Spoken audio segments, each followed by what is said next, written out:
10 Beautiful Things, written by Maribel Griffin, illustrated by Maribel Lechuga. Lily ran her finger across the Iowa map. An X marked Graham's house on an empty patch of land, Lily's new home.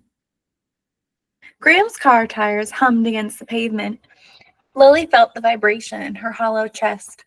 Let's try to find 10 beautiful things along the way, Graham said. Lily turned her eyes to the window. There's nothing beautiful here, she said. She struggled to fold the map, so it nestled into itself just right. You'd be surprised, Graham said. And sure enough, at that very moment, the sun broke over the long horizon. Lily gasped. There's number 1, she cried. Right you are, Lily, said Graham. Ben's post rushed past. Graham flipped on the radio, trying to fill the silence. Lily felt the complaints starting in her belly again, coming up her throat and nearly out her mouth. But then Graham shouted, Number 2! A wind farm had sprouted in the field beside the freeway. Spinning windmill blades gleamed in the morning sun. Lily concentrated on the game and found number 3 real fast, a red-winged blackbird perched on a swaying stalk of last year's corn. It was dark and bright all at once, its beak wide open in a song they couldn't hear. Later, Graham signaled and turned the car onto a smaller road. 2 more highways to go, she said. Lily popped a handful of crackers into her mouth, but food didn't fill up her hollow places. Graham cracked her window, and in rushed air and sound and cold. They crossed a bridge, and Graham chose number 4, the gurgly sound of a melting creek. Lily dozed off.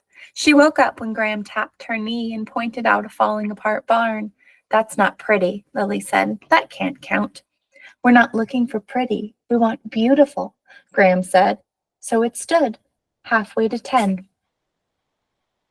At a rest area, Lily bounced out of the car while Graham stretched her creaky body. Lily picked number 6. The smell of mud, she said, inhaling. Graham shut her eyes and nodded slowly. It's earthy and rich, she said. I'd never really noticed. Lily breathed in the mud smell and focused on just that. It poured itself into some of the empty spaces in her. Back on the road again, the car seemed smaller. The humming in Lily had stopped, but her legs wanted to sprawl, and her stomach was getting queasy.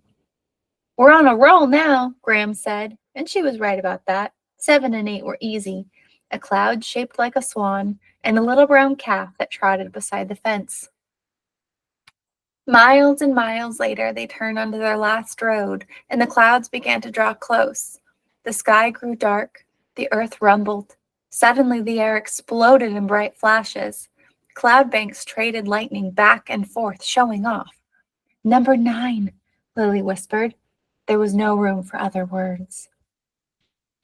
The storm took up the whole world, and it filled Lily up too. She was here with Graham, and for a whole minute, that was all that mattered. On they drove, almost there, not far now. When they'd been almost there for a long time, Graham braked, eased the car down a crumbling driveway, and parked in front of the farmhouse. Here we be, she said, through the drum of the rain.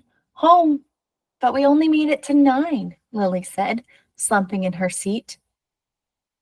Nope, 10, easy. Graham came around with the umbrella, and Lily stepped out of the car. We're 10, Graham said. Lily sank into her familiar hug. None of this was easy. Maybe it would never be easy, but she belonged with Graham now. She belonged here now. This place wasn't empty, and neither was she.